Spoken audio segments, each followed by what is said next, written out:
Hello again, welcome back to the channel. Glad you could join me. Um, you'll notice here in the background I have the color of magic, and if you've been following the videos, you may notice that one, I've done this before, and two, my voice is a little bit changed. I have getting over a cold. Anyway, I wanted to do something a little bit different today, and that was talk about my 5 favorite Discworld novels. The first is The Color of Magic, and I'm lumping that together, and I realize that this is a bit of a cop-out with The Light Fantastic. You really shouldn't read the first one and not the second one. And you really shouldn't read the second one and go on. You really need to read them both.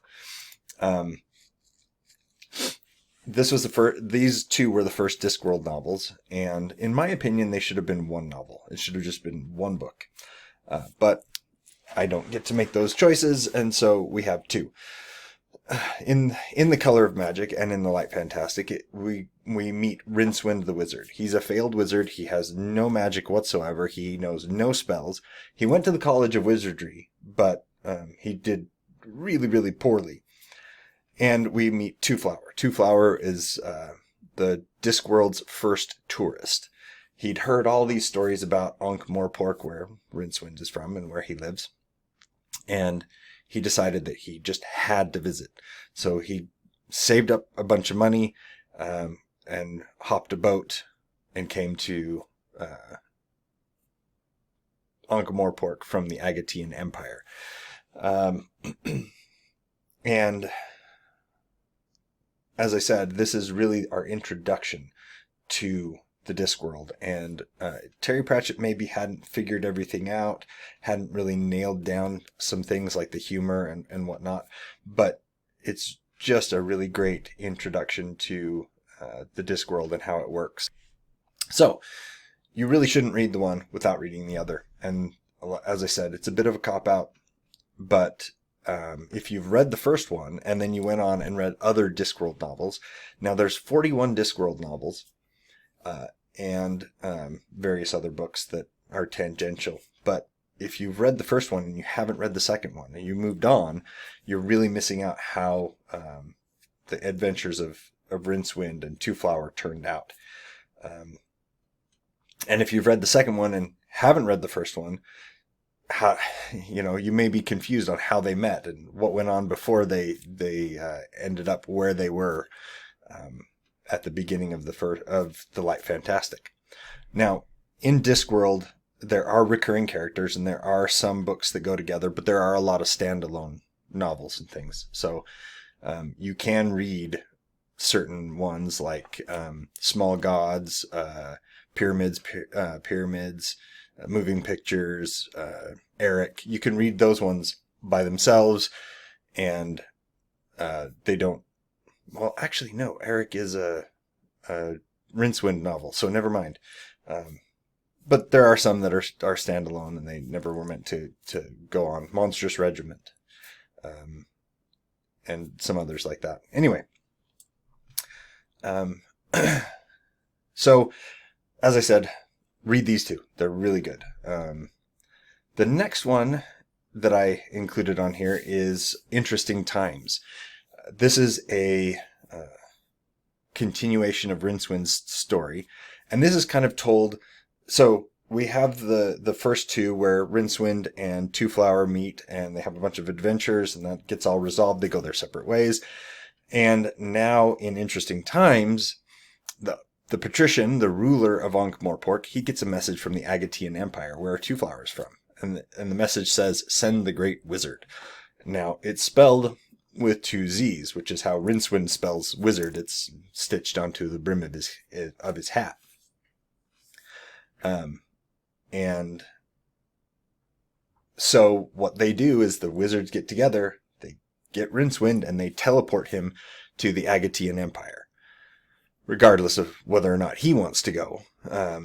So this is kind of a bookend to the adventures of Rincewind and Two Flower. So Two Flower had gone home. Rincewind then gets teleported to the continent where Two Flower is from. And so we get to see a kind of a Chinese empire as if it existed on the Discworld. one of my favorite things that makes me chuckle every time is there's 5 families that are the ruling families of the Agatean Empire. And those 5 families are the Hongs, the Fangs, the Tangs, I believe it's the Sungs, but I could be wrong on that one. And the 5th one is the McSweeneys. We are assured it's an old, it's a traditional name and it's an old family. Anyway, Rincewind gets teleported, and so now he's having these adventures in Two Flower's backyard as opposed to the other way around with the first 2 books. So there are a lot of what's the word? There are a lot of in-jokes and things that if you haven't read the first 2 books, you just won't get from this one. It's very closely tied to those first 2 books and the adventures that Rincewind had with Two Flower in Ankh-Morpork. But we also get to meet up again with Cohen the Barbarian. Cohen was one of the characters that Rincewind and Two Flower ran into in their adventures, and he is a very famous, almost mythological figure on the Discworld. He's a barbarian, and he's done this, and he's robbed that, and he's, all these things. The thing is that he's, at this point in his life, a very old man who has been despairing and a little bit down because he's gotten so old. He said it was one of the things he said before was he got into a profession where there usually aren't old men, and he is one of the old men. The thing is that he's just gotten so good at being a barbarian hero that he's attained this near mythological status, and his abilities are first rate, even though he's old, even though he's ancient and things. And we get to meet his Silver Horde, who are also old barbarian heroes like he is. And it all takes place in the backdrop of this ancient, Oriental Chinese style empire. Very, very entertaining. The title for the book actually comes from an old Chinese, I don't know if you would say proverb or curse maybe, but the saying goes, "May you live in interesting times." And interesting times being fraught with unrest and instability, whereas you would probably rather not live in interesting times. Okay, I'm going to jump to this one, Guards. Now, as I said before, there are many standalone novels in the Discworld series, but there are also series that are inside the Discworld series itself. And one of the series, this is another start. It's called Guards. We meet the Discworld City Watch, specifically members of the Night Watch. They are Captain Sam Vimes, Sergeant Colon, Corporal Nobbs, and their newest recruit, Carrot Ironfounderson. Carrot is a dwarf. Now, dwarves on Discworld are a little bit different than dwarves in other fantasy books that you have read. And this may go some way to explaining how they really screwed up the City Watch in the series that they did a while back. They had a dwarf in the City Watch who was basically a guy with beard and lipstick and all that other stuff, and he wasn't really a dwarf. He wasn't like short. Anyway, I'm getting a little bit ahead of myself. So, as I said, at the start we meet Carrot Ironfounderson. He's a dwarf. Now, dwarfhood in the Discworld is not necessarily based on your stature. Sure, there are dwarves, and dwarves are typically shorter than humans. They live in mines and they do all that stuff. Well, Carrot was a foundling, and is technically a human being, but he was raised by dwarves. So he went through all the things that a typical dwarf would do. You know, he all the coming of age ceremonies and all that stuff that go on with the dwarves. He did all that stuff. He speaks dwarvish. And so technically he is a dwarf. And you know, when he puts down on the form, you know, he puts his name and his race is dwarf, because everybody knows Carrot is a dwarf, even though he's 6'6" in reality.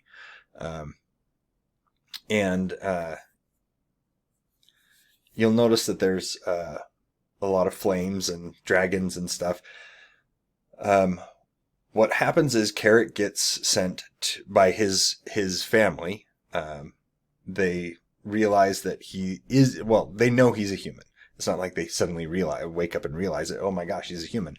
They decide that he would be better off if he went away from the mines and he was around humans more, to kind of find out about humans and things. And one of the things that they do is they say, well, you can't go wrong joining the watch. So he gets sent and he joins the night watch.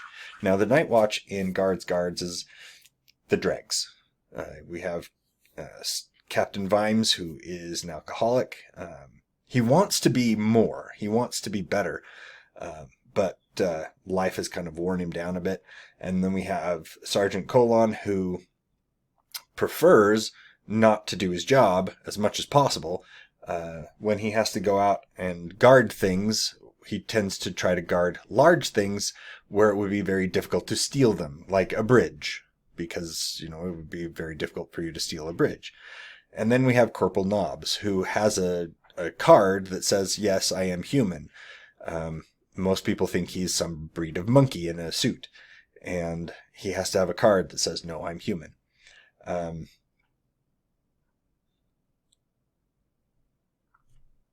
One of the things that's happening is there's a movement in the city, a secret society that wants to bring back the king. They don't like the way the patrician is ruling the city.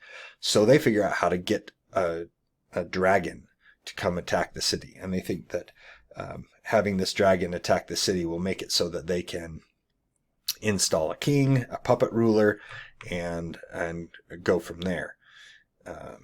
It doesn't go as planned, and the guards get their opportunity to shine, if you will, in this series.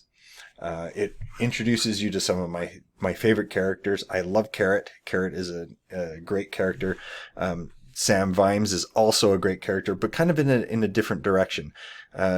Carrot is very much kind of a Captain America type character, where he always does the right thing and everybody loves him. And you have Sam Vimes. Sam Vimes is in some ways like Tony Stark, or Batman even. They're realists. They know how the world works, and they see the corruption in society, where Carrot knows that people are, you know, genuinely deep down in their heart, they're good people. And the funny thing is that when Carrot looks at somebody and says, genuinely deep down, you're a good person, that person thinks to themselves, you know what, I am, and starts trying to act better. Well, that doesn't work for everybody. And so we have Sam Vimes to kind of balance out the scale. He's a cynic. He sees the darker parts of human nature and things like that. And so we have this, in my mind, interesting contrast between Carrot and Captain Vimes. And the fact that they get along and they make the city work better is just awesome to see. The next book is called The Last Hero. Now you'll notice that this has Rincewind on the cover. You can see by the double Z's on his hat. Now this is I really like The Last Hero. It's a great big book. It's illustrated. It has great art. The story is great. We have in this story, we have kind of a crossover. We have Rincewind's story crosses over with the guards and with Carrot. So Cohen the Barbarian, as I mentioned before, old guy, he gets a little bit ticked off with the gods because he's annoyed that he hasn't died, that he's gone on and on. He's seen friends and family and stuff die, and he feels that the gods are playing a joke on him specifically. Kind of the world, but him. So he gets together with his silver horde, and they decide to return the thing the first hero stole. Now, you kind of have to go back to Greek literature to find out what the first hero stole. And if you know what that is, good for you. It may take a little bit of time before you figure out what that is. In the story, the hero, Prometheus, stole fire from the gods and gave it to man. On the Discworld, the first hero was Mazda, and he stole fire from the gods and gave it to humanity. And so the last hero, as he calls himself, the last hero ought to return what the first hero stole. That's what he says. Which means that they're taking an explosive device to the top of the highest peak on the Discworld where the gods live, and they're going to blow it up. Now, Cohen's just thinking that he's taking this back and it'll only affect the gods. The wizards calculate that if he were to do this, it would disrupt the magical field on the disc for a very short amount of time. But in that short amount of time, it would kill every single person on the planet and every living thing on the disc. It would just destroy them. So the wizards get together with another character who's based on Leonardo da Vinci. He's Leonard of Quirm, who is a fabulous inventor. And we get Rincewind, Leonard of Quirm, and Carrot, Captain Carrot Iron Founderson, trying to stop Cohen the Barbarian from destroying the world. And as I said, I love this story. The illustrations do so much. I mean, this story would stand on its own without the illustrations, but the illustrations really, really sell the story. It's really good. The last one on my list here is the first book. No, excuse me. This is the second book in the Death series. So Death is a person on the disc. He is the Grim Reaper, and he carries a scythe, wears a black robe. In Reaper Man, Death gets fired, and we are introduced to the Auditors, little gray ghosts that want to make sure that the universe keeps running, and they hate how life is just mucking it up and making things worse for them. And so in one of their schemes to kind of combat what they see as inefficiency in the universe, they get Death fired from his job. So what do you do when you are Death and suddenly you find yourself out of work? Now, this does and doesn't mean that people don't die. One of the side stories that happens is that there's a wizard named Windlepoons. He is... it's his time to die. He's old, and he decides, he's going to be buried, and they put him in his coffin, and he dies. They put him in his coffin. He goes to the other side to find the Grim Reaper, and no one's there waiting for him, so he goes back into his body and becomes a zombie. And so we have not just what do you do now that you are the Grim Reaper and you are out of work, but you are a handyman with a scythe, and now suddenly no one can die, and there's just a bunch of random life energy that's bubbling up where it shouldn't be. And there's snow globes that suddenly start appearing from nowhere, and shopping carts that are making themselves so useful around the city. All these things are happening all at the same time, and you really get to delve a little bit more deeply into who the Grim Reaper is, and what he, as the Grim Reaper, the personification, the anthropomorphic personification of death, what he believes in on the disc, and how he acts, and kind of his perspective. It's kind of weird, but